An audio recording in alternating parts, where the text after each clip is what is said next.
কেমন আছেন সবাই? আশা করি সবাই অনেক ভালো আছেন। সবাইকে আমার প্রণাম ও সালাম। আশা করি আপনারা সবাই অনেক ভালো আছেন। আজ দীপান্বিতা নামের একটি মেয়ের জীবনের গল্প আপনাদের সাথে উপস্থাপন করব। দীপান্বিতার বাসর ঘর গল্পটির শিরোনাম। দীপান্বিতা নামের এই মেয়েটির বাসরঘর যেমনটি আমি পেয়েছি ঠিক তেমনটি আপনাদের মাঝে উপস্থাপন করবার চেষ্টা করব। ভুল ত্রুটি ক্ষমা করবেন। তবে বন্ধুরা, যারা আপনারা গল্প শুনতে ভালোবাসেন তাদের প্রতি বিশেষ অনুরোধ, চ্যানেলটিকে সাবস্ক্রাইব করে সাথে থাকুন নিত্য নতুন গল্প শুনবার জন্য। দীপান্বিতার বয়স মাত্র 15 থেকে 16। দীপান্বিতা সবে ইন্টারেই পড়ে। দীপান্বিতাকে ভালোবাসে না এমন কেউ নেই বললেই চলে। স্কুল কলেজের ম্যাডাম থেকে শুরু করে পাড়া প্রতিবেশী সকলেই দীপান্বিতা দেখতে মনে হয় স্বর্গের অপ্সরাদের মতনই। তো দীপান্বিতার এমন হাসিখুশি জীবন একসময় বিয়ের পিঁড়িতে পরিণত হয়। দীপান্বিতাকে তারই গ্রামেরই দূর সম্পর্কের এক ঘটক তারই পার্শ্ববর্তী এক গ্রামের ধনাঢ্য ব্যক্তি রাজকুমারের সাথে, অর্থাৎ কি বলবো, যার এতটা টাকার প্রভাবে আধিপত্য বিস্তার করে রেখেছে। দীপান্বিতার বাবা মা কিন্তু ছেলেরা বড়লোক দেখে এবং বাবা মার একমাত্র ছেলে দেখে রাজি হয়ে যায়। কারণ সব বাবা মাই কিন্তু চায় আমার সন্তান যেন দুধে ভাতে থাকে। দীপান্বিতার বাবা মাও তাই চেয়েছিল। দীপান্বিতার বিয়ের মার্কেট সিঙ্গাপুর থেকে করা হয়েছিল। কী জানি গহনা ঘাটে দীপান্বিতা, বাহ, খুব খুশি হয়েছিল বিয়ের মার্কেট দেখে। সিঙ্গাপুর থেকে এমন একটা দরিদ্র ঘরের মেয়ে, মধ্যবিত্ত ঘরের মেয়ে সিঙ্গাপুর থেকে মার্কেট পাবে, এটা কি কখনো ভাবা যায়? দীপান্বিতা খুশি যেন আর ধরছেই না। দীপান্বিতা তো মনের আনন্দে শহীদের সঙ্গে নেচেই বেড়াচ্ছে। বেশ, দীপান্বিতার গায়ে হলুদ, ঝাঁকজমক করে গায়ে হলুদ হলো। বিয়েতে আমন্ত্রণ করা হয়েছিল ধনাঢ্য ব্যক্তি, রাজ পরিবারের থেকে শুরু করে হুমড়া চোমড়া কেউ জানি বাদই গেলেন না। দীপান্বিতা বিয়েতে প্রায় শতদুয়েকের মতো স্বর্ণ অলঙ্কারও পেয়েছিল। টিভি, ফ্রিজ, আসবাবপত্র থেকে শুরু করে এমন কোনো জিনিস নেই দীপান্বিতা এই বিয়েতেই পায়নি। দীপান্বিতা এতটাই খুশি, দীপান্বিতার মা বাবাও একেবারে খুশিতে আত্মুল্ল হয়ে গেছে। তারা কল্পনাও করতে পারেননি দীপান্বিতার ভাগ্য এতটাই ভালো হবে। বেশ, দীপান্বিতার 7 পাক হয়ে গেল। দীপান্বিতা চলে আসলেন শ্বশুর বাড়িতে।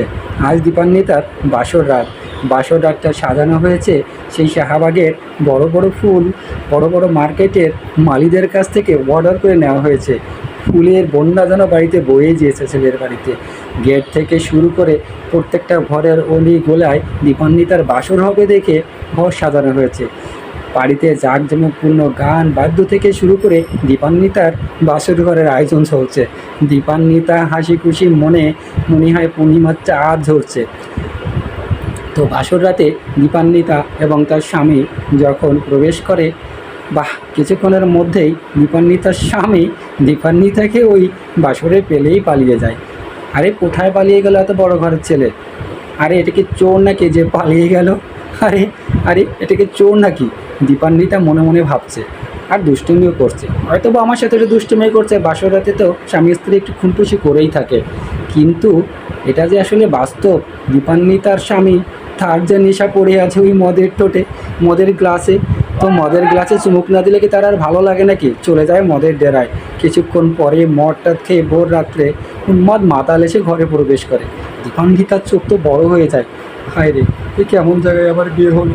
এই কি ছিল আমার কপালে? এত হাসি দিয়ে আমার নিপতে চলেছে। দীপান্বিতা বড় আতঙ্কিত হয়ে যায়। দীপান্বিতার স্বামী কোনো কথাই বলে না।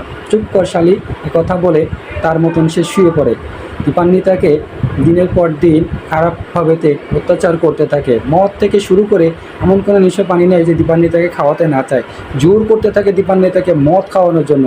দীপান্বিতা কখনোই কিন্তু মদের গ্লাসে ঠোঁট লাগায়নি।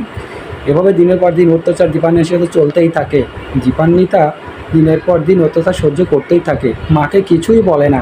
যদি মা কষ্ট পায়, বাবা কষ্ট পায়, ধৈর্য ধরে দিনের পর দিন দীপান্বিতা এই পাষণ্ডর অত্যাচার কিন্তু সহ্য করেই চলেছে। কিন্তু পাষণ্ড তো পাষণ্ডই হয়ে থাকে। তার ভিতরে যে পশুবৃত্তি, সে কি আর দীপান্বিতাকে ছাড়বে নাকি? তাকে তো রাক্ষসের মতো গ্রাস করে বসেছে। একদিন দীপান্বিতা পাগলা স্বামী যখন মদকে ঘুমিয়ে পড়ে, কোনো রকমের লুকিয়ে ফোন নেয়। মা, ফোনটা যখন বেজে ওঠে ওপার থেকে মা বলে চিৎকার করে ওঠে দীপান্বিতার মা, আরে দীপা, দীপান্বিতা, তুই এতদিন পরে আমার কথা মনে পড়লো রে মা। হ্যাঁ মা, মনে পড়বে না কেন, সারাক্ষণই তো মনে পড়তো। মা, মা, তোমরা কি ছোটোবেলায় আমাকে একটু নুন খেয়ে মেরে ফেলতে পারোনি? কেন, কেন মা, কি এমন ক্ষতি তোমাদের করেছিলাম? এই পাষণ্ড ছেলের সাথে তোমরা আমাকে বিয়ে দেওয়ার আগে দুইবার আগে খোঁজ খবর নেওনি। এ তো একটা উন্মাদ মাতাল মা, আমাকে দিনের পর দিন অত্যাচার করে, ঘরে বন্দি করে রাখে, বাথরুমে বন্দি করে রাখে। এসব কথা শুনে দীপান্বিতার মা ধৈর্য ধরতে পারে না, তৎক্ষণাৎ চলে যায় তার মায়ের বাবার কাছে। আরে আরে দীপার যে বড় বিপদ, চলো না। দীপান্বিতার মা তার বাবাকে সব কিছু খুলে বলতেই দীপান্বিতার বাবা যেন উন্মাদ পাগলের মতন হয়ে যায়, তৎক্ষণাৎ ছুটে চলে যায় প্রশাসনের কাছে। প্রশাসনের সহযোগিতায় দীপান্বিতাকে উদ্ধার করা হয়।